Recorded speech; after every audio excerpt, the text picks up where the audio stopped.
अस्सलामुअलैकुम एवरीवन, कैसे हैं आप सब। आई होप आप सब ठीक होंगे, मज़े में होंगे, बढ़िया होंगे।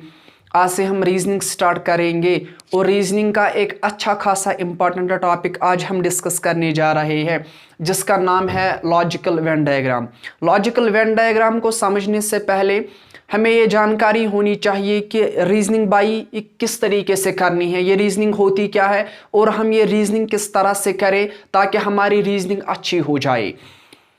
तो reasoning it is a process of thinking. ये सोचने की एक प्रोसेस है, सोचने का एक अमल है। लेकिन जब हम सोचते हैं, किस तरह से हमें सोचना है, in a logical and a sensible way. हमें एक लॉजिक के तहत सोचना है और एक सेंस में सोचना है, ताकि in order to derive at the right conclusion, ताकि हम अपने एक राइट कंक्लूजन, सही कंक्लूजन पर पहुंच जाए। बस रीजनिंग में सोचना है और ये सोचना है इन ए लॉजिकल वे और सेंसिबल वे में। बात आती है भाई, रीजनिंग अगर हमारी अच्छी करनी है हमें क्या करना पड़ेगा। रीजनिंग अगर आपको अच्छी करनी है तो पहली बात मैं ये बताता चलूं, मैं जो भी यहाँ पे कंसेप्ट समझाऊंगा, मैं यहाँ पे जो भी टेक्निक्स, मैं यहाँ पे जहाँ पे ज़रूरत होगी ट्रिक्स की, मैं जो भी बताऊंगा, जो थ्योरी, जो कंसेप्ट आपको समझाऊंगा, बेहतर यही है उसके बाद लेक्चर देखने के बाद, उसके नोट्स लेने के बाद आप एक काम कीजिए, कोई सी भी पब्लिकेशन की बुक उठा लीजिए, उसमें से जो कंसेप्ट हम पढ़ेंगे, जो टॉपिक पढ़ेंगे, उसमें से वो टॉपिक ढूंढ आउट कीजिए और उस टॉपिक के 30 से 40 क्वेश्चंस उस पे सॉल्व कीजिए। फिर आपकी जो रीजनिंग है वो अच्छी हो जाएगी। Means eventually with practice you become expert of the reasoning. Reasoning में एक्सपर्ट होने के लिए जरूरी है प्रैक्टिस। प्रैक्टिस कितनी, मैंने अभी कहा है, हर एक टॉपिक जो हम पढ़ेंगे यहां से 30-40 क्वेश्चंस करके जाइए। जो भी क्वेश्चंस यहां करेंगे वो तो ठीक है, लेकिन साथ ही साथ घर में जाए और 30-40 क्वेश्चंस जरूरी करने हैं, ताकि आपकी रीजनिंग स्ट्रांग हो जाए। एग्जाम में जाओगे, अगर कुछ भी प्रैक्टिस नहीं करोगे, एक एक क्वेश्चंस में फिर भी 3 से 4 मिनट लगेंगे, क्योंकि प्रैक्टिस नहीं की होगी आपने। और हमें पता है इतना टाइम नहीं होता है कि हमें क्वेश्चन में 3 से 4 मिनट दे। समझ आ रहा है? मैं फिर बता रहा हूं, रीजनिंग अच्छी करनी है तो कोई सी भी रीजनिंग की बुक उठाइए और जो टॉपिक पढ़ेंगे उसमें से 30-40 क्वेश्चन उस पर सॉल्व कीजिए, रीजनिंग आपकी अच्छी हो जाएगी। अब मसला यहां पे आए हैं भाई, कहां से करें। आप अगर आपके घर में कोई सी भी रीजनिंग की बुक है वहां से कीजिए। फिर भी अगर कोई करना चाहे, अरिहंत पब्लिकेशन की एक बुक आती है जिसका नाम है test of reasoning, test of reasoning.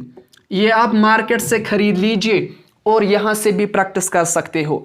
अगर किसी के पास बुक ये ना भी हो, फिर भी वो आप PDF डाउनलोड कर सकता है, उसके बाद वो प्रैक्टिस कर सकता है। टॉपिक पे आते हैं जिसका नाम है लॉजिकल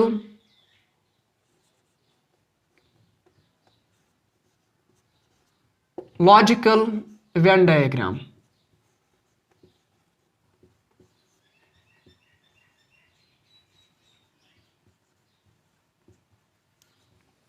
लॉजिकल वेन डायग्राम को समझने से पहले इस बात की जानकारी होनी चाहिए आपको, ये लॉजिकल वेन डायग्राम्स पढ़ना क्यों है। पहली बात, हमारे कॉम्पिटिटिव एग्जाम्स में है, हमारे सिलेबस में लिखा है ये वाला पोर्शन लॉजिकल वेन डायग्राम, हम इसलिए पढ़ रहे हैं।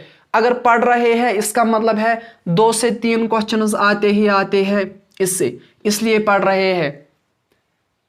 अगर मैं आपसे कहूं क्लास 3rd में अपने ट्रिग्नोमेट्री के रेशोस पढ़े थे, आप कहोगे नहीं सर हमें उस वक्त ज़रूरत नहीं थी तो हमने नहीं पढ़ी थी, आज इसकी ज़रूरत पड़ी है तो हम इसलिए पढ़ रहे हैं। मैं यही कह रहा हूं, लॉजिकल वेन डायग्राम्स पढ़ना क्यों है, क्योंकि हमारे सिलेबस में लिखा है या लॉजिकल वेन डायग्राम्स या सीधा सीधा वेन डायग्राम, एक ही बात है।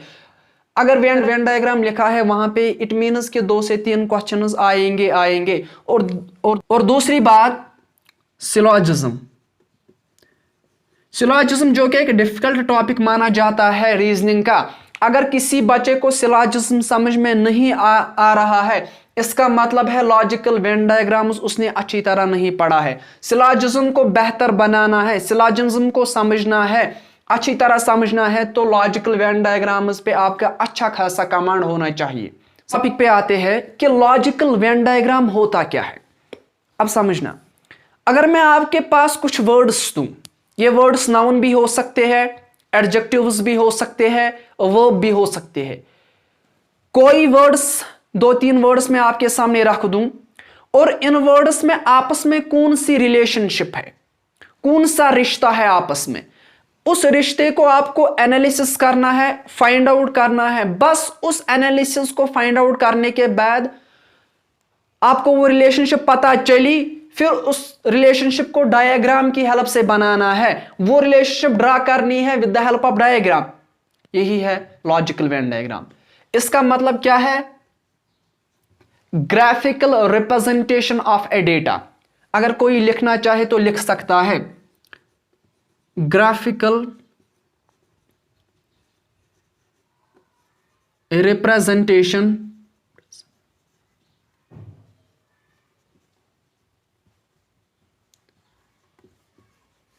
Of A data. मेरे पास एक डेटा होता है, जनरली 3-4 वर्ड्स होते हैं, 3 से 4 वर्ड्स होते हैं जनरली, और वो वर्ड्स में हमें क्या करना है, हमें एनालिसिस करनी है रिलेशनशिप। जो ही हमें रिलेशनशिप पता चलती है, रिलेशनशिप पता चलने के बाद आपको उस रिलेशनशिप को अपनी लैंग्वेज में, इंग्लिश के लैंग्वेज में नहीं लिखनी है। फिर क्या करना है, बस उस लैंग्वेज को डायग्राम की हेल्प से ड्रा करना है, और उसका नाम है logical Venn diagram. Graphical representation of A data. मेरे पास कुछ वर्ड्स होंगे, फॉर एग्जांपल यहां पे वर्ड्स 1, 2 वर्ड्स, दूसरा वर्ड, तीसरा वर्ड है। For example word 1, word 2, word 3, 4 भी हो सकते हैं, 5 भी हो सकते हैं, 6 भी हो सकते हैं। जनरली 3 या 4 वर्ड्स होते हैं।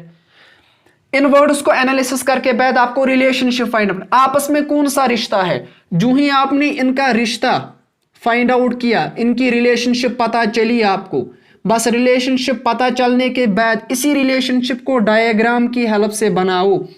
जो ही आपको डायग्राम बनाना आया, इस रिलेशनशिप को डायग्राम बनाओ, उसी का नाम है लॉजिकल वेन डायग्राम या simply Venn diagram. Venn diagram का मतलब फिर से मैं बताता चलूं, graphical representation of A data. आपके पास 3-4 वर्ड्स होंगे, इन वर्ड्स में आपको एनालिसिस करना है, और एनालिसिस करने के बाद देखना है कि इनमें आपस में कौन सी रिलेशनशिप है। जो ही आपको रिलेशनशिप पता चली, उस रिलेशनशिप को आपको डायग्राम की हेल्प से बनाना होगा, उसका नाम है लॉजिकल वेन डायग्राम। अब समझना है मेरी बात। 2-3 वर्ड्स आएंगे, रिलेशनशिप फाइंड आउट करनी है। मसला यहां पे आता है, भाई कौन सी रिलेशनशिप। ये रिलेशनशिप होती है रियल लाइफ की रिलेशनशिप, याद रखना, रियल लाइफ की रिलेशनशिप। मीन जो मैं वेन डायग्राम्स में जो हम वर्ड्स पे एनालिसिस करते हैं, एनालिसिस करने के बाद जो हमें रिलेशनशिप मिलती है, कौन सी रिलेशनशिप लेनी है, रियल लाइफ की रिलेशनशिप। बस वही फर्क है सिलॉजिज्म और वेन डायग्राम में। सिलॉजिज्म में होता क्या है, सिलॉजिज्म में भी मेरे पास वर्ड्स होते हैं, और वर्ड्स होने के बाद वहां पे भी रिलेशनशिप होती है, लेकिन जो रिलेशनशिप वहां पे दी है हमें वही सच माननी होती है। फॉर एग्जांपल वहां देता है ऐसा, ऑल मेन्स फ्लाई, जितने भी मर्द है वो सारे उड़ते हैं। ऐसा मुमकिन नहीं है, हमें भी पता है, लेकिन हमें वहां पे सच मानना होता है वही जो उसने दिया है, जो रिलेशनशिप दी है हमें सच माननी होती है वही। लेकिन लॉजिकल वेन डायग्राम्स में हम जब वर्ड्स पे एनालिसिस करते हैं, जब रिलेशनशिप पता चलती है, ये रिलेशनशिप रियल लाइफ की रिलेशनशिप होती है। Means you have to believe in the natural truth, whatever exist present in the world, वो रियल लाइफ की रिलेशनशिप लेनी होगी। दूसरी बात, अब मुझे जो डायग्राम बनाने हैं वो डायग्राम कौन से हो सकते हैं। जनरली हम सर्कल्स इस्तेमाल कर सकते हैं और करते हैं, लेकिन हम रेक्टेंगल भी इस्तेमाल कर सकते हैं, हम स्क्वायर भी इस्तेमाल कर सकते हैं, हम ट्रायंगल भी इस्तेमाल कर सकते हैं। मैं कह रहा हूं, जब हमें ग्राफ बनाना होता है, डाटा मेरे पास है, मैंने एनालिसिस किया, मुझे रिलेशनशिप पता चली, उस रिलेशनशिप की मदद से मुझे अब बनाना है वही रिलेशनशिप को डायग्राम की हेल्प से बनाना है। वो रिलेशनशिप या तो सर्कल से बनाओ, या तो सर्कल से बनाओ, या तो रेक्टेंगल। क्लास 11th में जिसका बैकग्राउंड नॉन मेड होता है, उसमें मैथमेटिक्स का पहला ही चैप्टर सेट थ्योरी आता है। सेट थ्योरी के लास्ट के कुछ पन्ने जो पेजेस होते हैं, उसमें हमारा वेन डायग्राम दिया होता है, और हम जनरली वहां पे इस्तेमाल करते हैं क्या, रेक्टेंगल, लेकिन हम सर्कल भी इस्तेमाल कर सकते हैं, रेक्टेंगल भी इस्तेमाल कर सकते हैं, हम स्क्वायर भी इस्तेमाल कर सकते हैं कभी कभी, और ट्रायंगल भी। लेकिन मैं कहूंगा फिर से हम जनरली यहां पे सर्कल्स इस्तेमाल करेंगे। एक और बात जो आपको समझनी है, सर क्या हमें डायग्राम बनाना होगा? नहीं, डायग्राम वहीं से बना के होता है, कुछ मतलब है graphical representation of A data. आपके पास दो चार वर्ड्स होंगे, इन वर्ड्स को आपको एनालिसिस करना है। एनालिसिस करने के बाद आपको देखना है इनमें कौन सी रियल लाइफ की रिलेशनशिप है। रिलेशनशिप को ढूंढा, उस रिलेशनशिप को डायग्राम की हेल्प से बनाया है, डायग्राम की हेल्प से हमें बनाना है, बस उसी का नाम है लॉजिकल वेन डायग्राम। एग्जाम्पल मैं देता हूं, फॉर एग्जाम्पल dogs, cats और animals।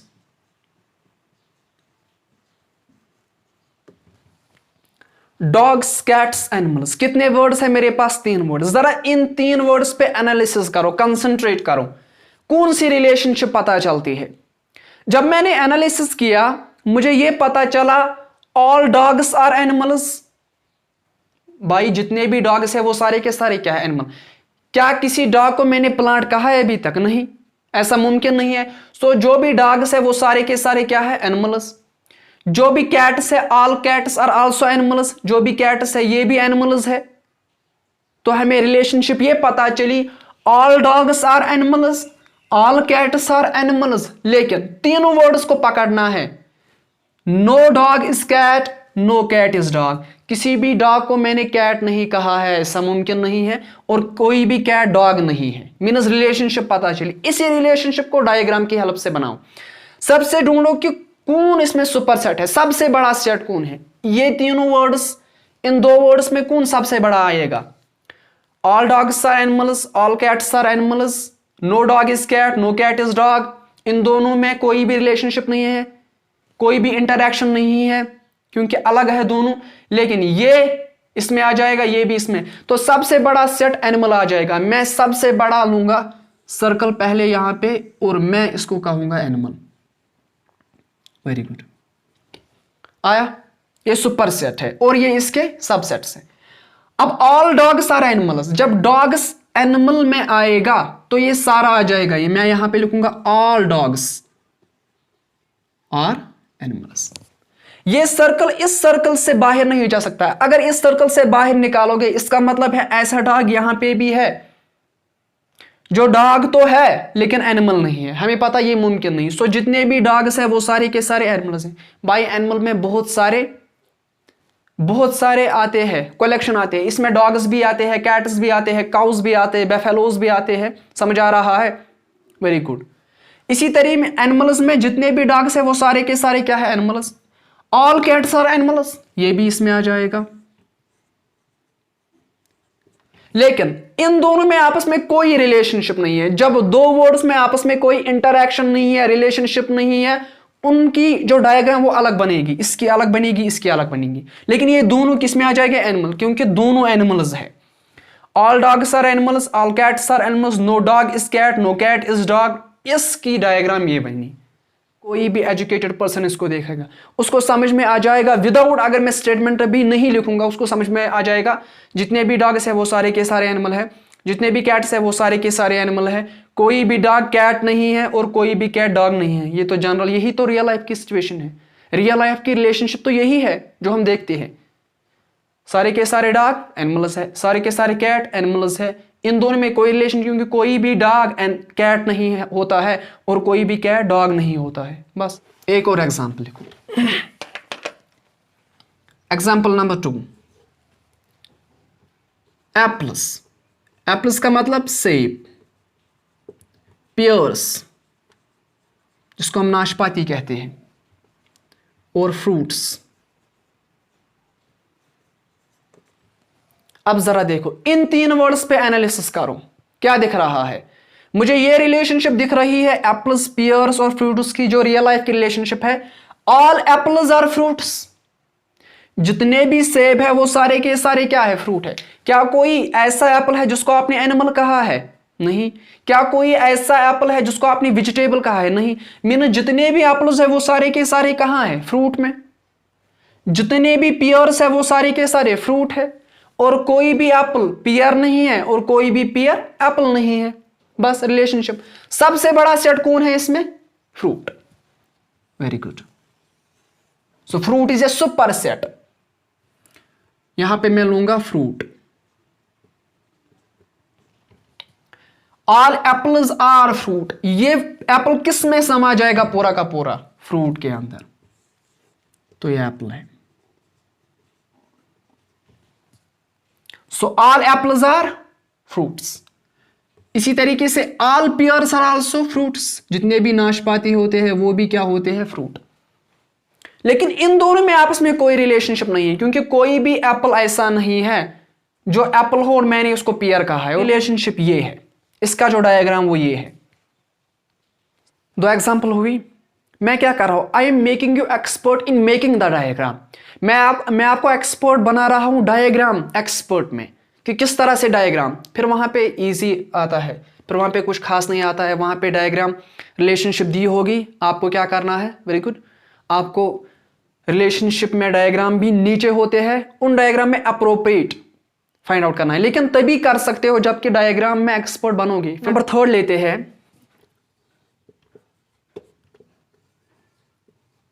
बस, कार एंड व्हीकल। बस, कार और व्हीकल। जरा इन 3 वर्ड्स पे फोकस करो। क्या कोई रियल लाइफ की रिलेशनशिप दिख रही है? सर दिख तो रही है कि जितने भी बसेस है वो सारे की सारी क्या है? Vehicle. All buses are vehicle. Vehicle किसको कहते हैं?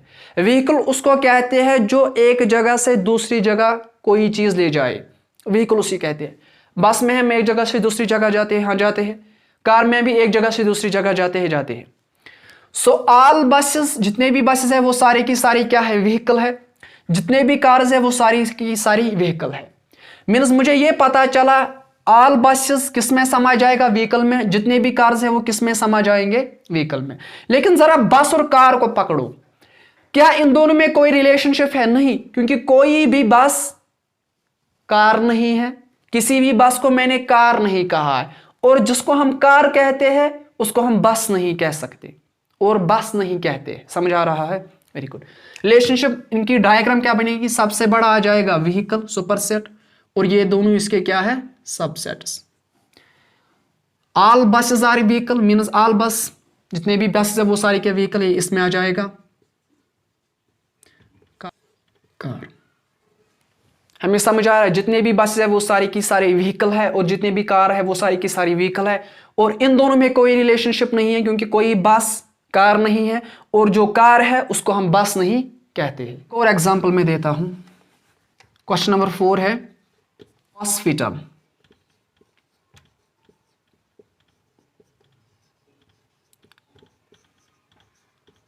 Doctor, patient. जरा इसकी रिलेशनशिप मुझे बताओ।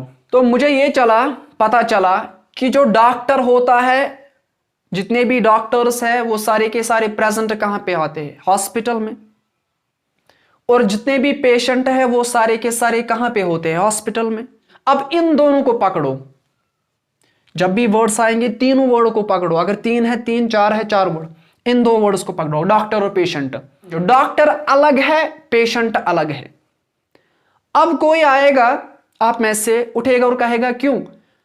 कोई डॉक्टर पेशेंट भी बन जाएगा कभी कभी, हाँ हो सकता है, और कोई पेशेंट डॉक्टर भी हो सकता है। लेकिन जब वो डॉक्टर हो तब वो डॉक्टर ही है, जब वो पेशेंट बनेगा तब वो पेशेंट है। ऐसा नहीं है कि तुम कहोगे नहीं ये पेशेंट डॉक्टर भी था। पेशेंट डॉक्टर भी था, जब पेशेंट बना तभी तो किसी और से इलाज करा रहा है। एट ए टाइम पे 2 नहीं हो सकते हैं। ये दोनों अलग अलग है, सेम नहीं है। डॉक्टर अलग है इलाज करने वाला, ये इलाज कराता है इससे, किससे? डॉक्टर के पास।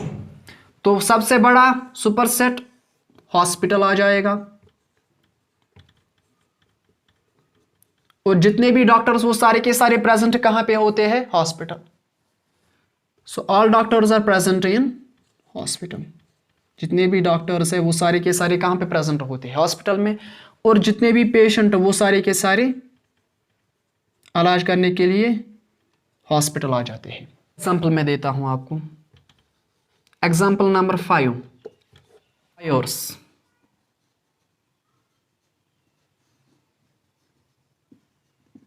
और टीचर्स, एजुकेटेड।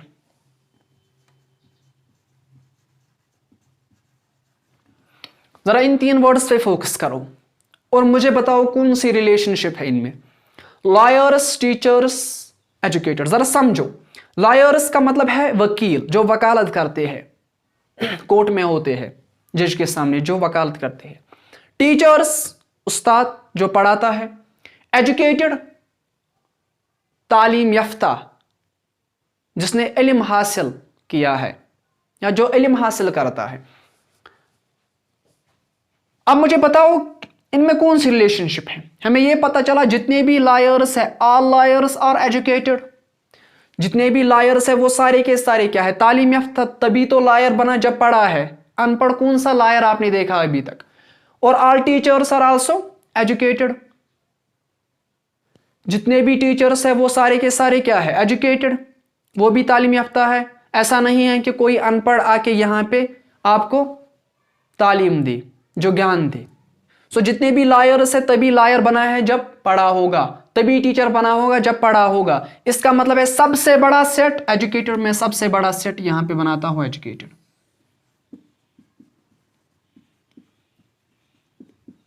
इसमें दोनों आ जाएंगे, लायर भी और टीचर भी। अब मुझे यहां पे बताओ, क्या कोई लायर टीचर हो सकता है?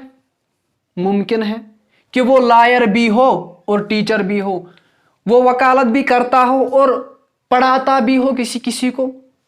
ऐसा भी मुमकिन है कोई टीचर जो टीचर भी है और लायर भी है, मीन्स स्टूडेंट्स को पढ़ाता भी है और वकालत भी करता है। इनमें सम की रिलेशनशिप है लायर और टीचर में। अब मुझे बताओ सबसे पहले क्या मैं लिखूंगा यहां पे? लायर। और ये क्या है? टीचर। लेकिन क्या कोई लायर टीचर हो सकता है? हाँ, हो सकता है। वो लायर भी हो और टीचर भी हो। कोई टीचर ऐसा भी हो जो पढ़ाता भी है और खुद एक लायर भी हो। समझ आ रहा है? इन दोनों में क्या होगा? सम की रिलेशन। अब याद रखना, जहां पे सम की रिलेशनशिप होती है वहां पे हमें दिखाना होता है मिनिमम पॉसिबल कांटेक्ट। तो ये लायर है और ये क्या है? टीचर। ये वो है, ये वाला पोर्शन जो लायर भी है और क्या है? टीचर भी। समझ आ रहा है? ये वो है जो बस वकालत करते हैं, जिनको वकालत के, जो बस वकालत करते हैं, जो वकील है, जो लायर है और कुछ भी नहीं है। ये वो टीचर्स है जो बस पढ़ाते हैं और कोई भी नहीं है। लेकिन वो ये वाले वो है जो टीचर भी है और लायर भी है, मीन्स वो पढ़ाते भी है और वकालत भी करते हैं, या वकालत भी करते हैं और पढ़ाते भी है, ये वाले। सो जहां पे भी दो ऑब्जेक्ट्स का मिनिमम पॉसिबल कांटेक्ट होता है, मिनिमम पॉसिबल इंटरेक्शन होता है, फिर हम इस तरीके से दिखा सकते हैं। समझ आ रहा है? एक और एग्जांपल देता हूं, अच्छी तरह समझ में आ जाएगा उसके सामने। पहले ही देखो। सो लायर्स, टीचर्स, इन दोनों में मिनिमम पॉसिबल कांटेक्ट है। टीचर्स, जितने भी लायर है वो सारे के सारे एजुकेटेड है, जितने भी टीचर है वो सारे के सारे एजुकेटेड है। ये यहां तक ये वाले वो लायर है जो बस लायर ही है, और यहां से ये दुनिया के जितने भी टीचर ये बस ये वाले टीचर हैं, और ये वो है जो लायर भी है और टीचर भी है। इसकी डायग्राम ये बनेगी। समझ आए? बस याद रखना है जहां पे दो ऑब्जेक्ट्स में इंटरेक्शन हो, सम की रिलेशन, वहां पे मिनिमम पॉसिबल कांटेक्ट होता है। एक और एग्जांपल देता हूं ताकि अच्छी तरह समझ में आ जाए। ह्यूमंस का मतलब है इंसान, ह्यूमन बींग्स, और एशियंस जो कंटिनेंट एशिया में रहते हैं। 7 कंटिनेंट है, अफ्रीका भी है ना, और है ह्यूमनस, एशियंस और लिखो मुस्लिम्स। ह्यूमन्स, एशियंस और मुस्लिम्स। ह्यूमन्स जरा समझो, ह्यूमन्स ह्यूमन बींग्स जो इंसान होते हैं। एशियन जो कंटिनेंट एशिया में रहते हैं। मुस्लिम्स जो मुसलमान है। Very good. अब जरा यहां पे समझो इनकी रिलेशनशिप। तीन वर्ड्स को पकड़ो, एनालिसिस करो कौन सी रिलेशनशिप है ह्यूमन्स, एशियंस और मुस्लिम्स में। हमें ये रिलेशनशिप दिख रही है, जितने भी एशियंस है जो कंटिनेंट एशिया में रहते हैं वो सारे के सारे ह्यूमन्स ही है।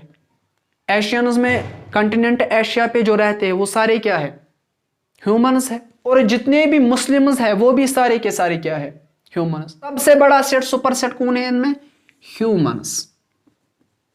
Very good. अब देखो क्या सारे मुस्लिम इन दोनों में, जरा देखो अब ये पता चला एशियंस और मुस्लिम्स क्या है, ये भी ह्यूमन है ये भी ह्यूमन है, मीन्स ये दोनों इसमें आ जाएंगे। लेकिन जरा इन दोनों को आप पकड़ो, क्या सारे के सारे एशियंस मुस्लिम्स है? जो कंटिनेंट एशिया में रहते हैं वो सारे के सारे मुस्लिम्स है? नहीं है, कुछ है। जब सम की रिलेशनशिप आती है तब मिनिमल पॉसिबल कांटेक्ट। इसी तरीके से क्या all Muslims are present in the Asia, जितने भी मुसलमान है क्या वो सारे के सारे बरसगीर में रहते हैं, कंटिनेंट एशिया में रहते हैं? नहीं, ऐसा मुमकिन नहीं है। अफ्रीका में भी रहते हैं, अमेरिका में भी रहते हैं। इसका मतलब है जब मुस्लिम्स आएंगे इन दोनों में सम की रिलेशनशिप है। सारे के सारे एशियंस मुसलमान नहीं है, क्योंकि यहां पे हिंदू भी है, क्रिश्चियन भी है, बुद्धिस्ट भी है। इसी तरीके सारे के सारे मुस्लिम्स एशियन में ही नहीं रहते, कहीं और जगह पे अफ्रीका में भी रहते हैं, समझ आया, अमेरिका में भी रहते हैं। Very good. इसका मतलब है यहां पे आ जाएगा एशियंस और मुस्लिम्स में मिनिमम पॉसिबल, क्योंकि सम की रिलेशनशिप है, आती है फिर मिनिमम पॉसिबल कांटेक्ट। तो ये रहे एशियंस और ये रहे मुस्लिम्स। ये वो है जो एशियंस भी है और मुस्लिम्स में, मीन जो कंटिनेंट एशिया में रहते हैं और मुस्लिम्स है। तो ये एशियंस है और मुस्लिम्स, ये दोनों है। अब एक चीज नोट करो यहां पे,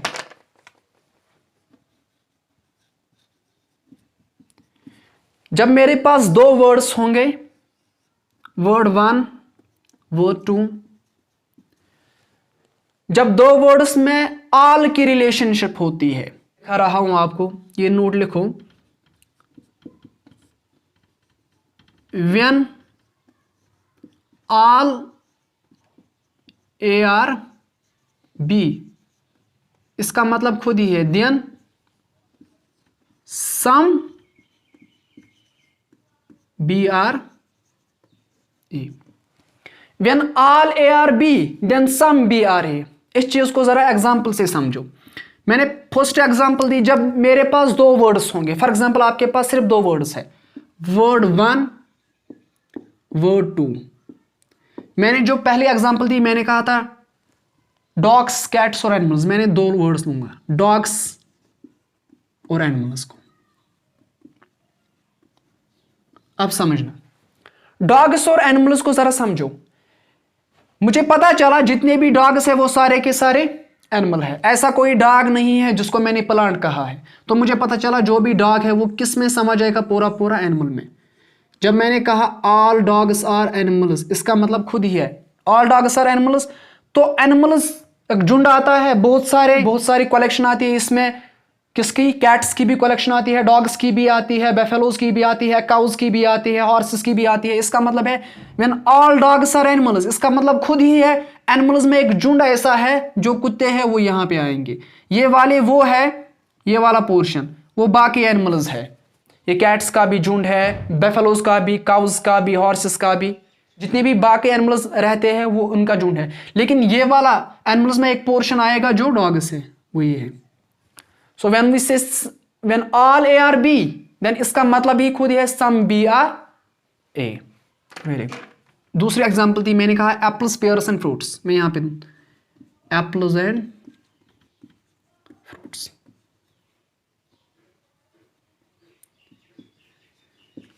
मुझे ये बात समझ आती है, जो भी एप्पल्स है वो सारे के सारे क्या है, फ्रूट। मुझे पता है ऑल एप्पल्स आर फ्रूट्स। जब मैंने कहा ऑल एप्पल्स आर फ्रूट्स, इसका खुद ही मतलब है फ्रूट्स में एक कलेक्शन एप्पल्स की भी आती है, तो सम, ये वाला वो apples, some apples are fruits. समझ आ रहा है? मैं all apples are fruits, fruit फिर क्या है, फिर में एक कलेक्शन आता है ना फ्रूट्स में, इसमें आता है बनाना की कलेक्शन, ऑरेंज की कलेक्शन, पियर की कलेक्शन, एप्पल की भी कलेक्शन आती है। इसी तरीके से मैंने ये कहा when all apples are fruits, तो दूसरा क्या है, सम, दूसरे की सम की रिलेशनशिप खुद ही बनती है। कुछ फ्रूट्स ऐसे हैं जिनको हम एप्पल्स कहते हैं, वही तो है when all apples are fruit, सारे के सारे एप्पल क्या है, फ्रूट है। फ्रूट्स में एक पोर्शन ऐसा आता है जो एप्पल्स का है, वो ये है, और बाकी ये वाला जो आपको दिख रहा है अभी एम्प्टी है, यहाँ पे कलेक्शन आप पियर्स ले सकते हैं, ऑरेंज भी, बनाना भी, समझ आ रहा है, वाटरमेलन जो भी है। मैं एक एग्जांपल देता हूं यहां पे, और एक फीमेल्स, फीमेल्स का मतलब औरतें, mothers, very good, and doctors. जरा इन तीन वर्ड्स को पकड़ो, फीमेल्स, मदर्स और डॉक्टर्स, इन पे एनालिसिस करूं। फीमेल्स औरतें, माए है ये, और ये डॉक्टर है, इनकी कौन सी रिलेशनशिप है, हमें समझ में आ रहा है। ऑल मदर्स आर फीमेल्स, जितने भी सारी माएँ हैं वो सारी की सारी क्या है, औरतें हैं। क्या किसी माँ को आपने मर्द कहा है अभी तक? नहीं। बच्चा कहा है? नहीं। सो जितने भी मदर्स है वो सारी की सारी क्या है, फीमेल्स। लेकिन क्या सारी की सारी फीमेल्स मदर्स है? नहीं है। ऐसी भी फीमेल्स है जो अभी तक बच्ची है, छोटी बच्ची। ऐसी भी फीमेल्स है जो एडोलेसेंस पीरियड, फीमेल्स है जो अभी तक अनमैरिड है, और ऐसी भी फीमेल्स है जो मैरिड तो है लेकिन अभी मां नहीं बनी है, बच्चे नहीं हुए उनके। तो मैं यूं कहूंगा ऑल मदर्स आर फीमेल्स, लेकिन सारी की सारी फीमेल्स मदर्स नहीं है। ऐसी भी है जो अनमैरिड है, और ऐसी भी है जिनकी शादी तो हुई है लेकिन मदर नहीं बनी। मदर का मतलब बच्चे होते हैं उसके, समझ आ रहा है। So all mothers are females, लेकिन all females are not mothers. Very good. तो मदर किस में पूरा पूरा समझ आएगा, फीमेल में। अब यहां पे आओ डॉक्टर पे, इन दोनों को पढ़ लो। क्या सारे के सारे डॉक्टर्स मदर्स हैं? नहीं। लेकिन ये मुझे पता है कि कुछ डॉक्टर्स ऐसे हैं जो माए भी है, कुछ फीमेल्स ऐसे हैं जो डॉक्टर्स भी होते हैं, और डॉक्टर्स में मेल भी आते हैं और थर्ड जेंडर भी आता है, ये चीज भी याद रखना। तो मैं यूं कहूंगा ये है फीमेल्स, और फीमेल्स के अंदर आ जाएगा मदर। सारी की सारी माएँ क्या है, very good, all mothers are females, बगैर सारे फीमेल्स ऐसा नहीं। अब जब डॉक्टर की बात करें, हम कहेंगे डॉक्टर मेल भी हो सकता है, हाँ, डॉक्टर फीमेल भी हो सकता है, हाँ, ये ट्रांसजेंडर भी हो सकता है, थर्ड जेंडर, ये भी पॉसिबल है। तो डॉक्टर इस तरीके से आ जाएगा, ऐसे दोनों के साथ। तो ये क्या है, डॉक्टर्स। अब मैं पूरा एनालिसिस कराऊंगा आपको, पूरा ध्यान रखना, ये अच्छा क्वेश्चन था ये वाला। सारी की सारी माएँ क्या है, फीमेल। इतनी बात समझ आई पूरा। अब यहां पे समझो, ये वो है जो बस माएँ है, ये वो है जो बस माएँ है, यहां तक। दूसरे पेन से दिखाता हूं, ये वो है, ये वाली जो बस माएँ हैं। सारी की सारी माएँ क्या है, फीमेल। ये वो है जो डॉक्टर है, और डॉक्टर में कौन कौन, मेल और ट्रांसजेंडर। ये वो डॉक्टर्स, क्योंकि डॉक्टर का सेट ये है, जरा समझो पूरा। डॉक्टर ये है, ये है, ये यहां से यहां तक ये वाले डॉक्टर्स मेल है और ट्रांसजेंडर है। लेकिन ये वाले जो डॉक्टर, ये क्या है, फीमेल है। मीन्स ये वो है जो फीमेल्स है। समझ आ रहा है मैं कह रहा हूं, ये वो डॉक्टर्स है जो सिर्फ फीमेल है, जिनकी मैरिज अभी तक, जो अनमैरिड है, या तो मैरिज हुई है लेकिन माएँ नहीं बनी है। और ये वो है जो फीमेल भी है, मदर भी है और डॉक्टर भी है। दोबारा जरा सुनो यहां पे इस क्वेश्चन को। पहली बात, जब मैंने तीनों वर्ड्स को एनालिसिस किया मुझे रिलेशनशिप ये पता चली कि सारी की सारे माएँ फीमेल है, लेकिन सारी की सारी फीमेल अभी तक माएँ नहीं बनी है। इसका मतलब अनमैरिड भी है कुछ, और कुछ की शादी तो हुई है लेकिन अभी तक बच्चे नहीं हुए। जब तक बच्चे नहीं हुए तब तक वो माँ नहीं बन सकती है। समझ आ रहा है? तो ऑल मदर्स आर फीमेल्स, लेकिन all females are not mothers. अब डॉक्टर को पकड़ो, कुछ डॉक्टर्स, कुछ माएँ डॉक्टर भी होती है, फीमेल तो थी ही, और कुछ फीमेल डॉक्टर भी होती है। मीन्स डॉक्टर इसके साथ भी आ जाएगा, इसके साथ भी आ जाएगा। मैं कहूंगा ऑल मदर्स आर फीमेल्स, और ये डॉक्टर इसके साथ भी आ जाएगा, इसके साथ भी, मिनिमल पॉसिबल कांटेक्ट इसके साथ भी, इसके साथ भी, ये है डॉक्टर। अब एनालिसिस करो, जरा सोचो, ये बस जो माएँ हैं ये वो है जो फीमेल्स है, ये वो फीमेल्स वो है। सारी की सारी क्या डॉक्टर होती है? नहीं, कोई फीमेल टीचर भी हो सकती है, इंजीनियर भी हो सकती है, लॉयर भी हो सकती है, कोई और। लेकिन ये वो फीमेल्स है जो डॉक्टर्स है।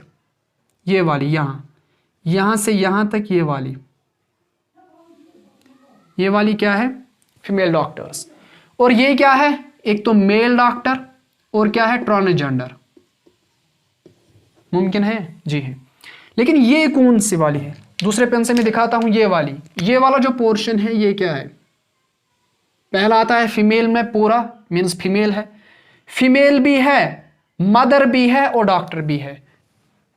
कल इससे और क्वेश्चंस इसके आगे करेंगे। ये लेक्चर नंबर 1 रहेगा वेन डायग्राम का। आई होप इतनी बात समझ आई होगी।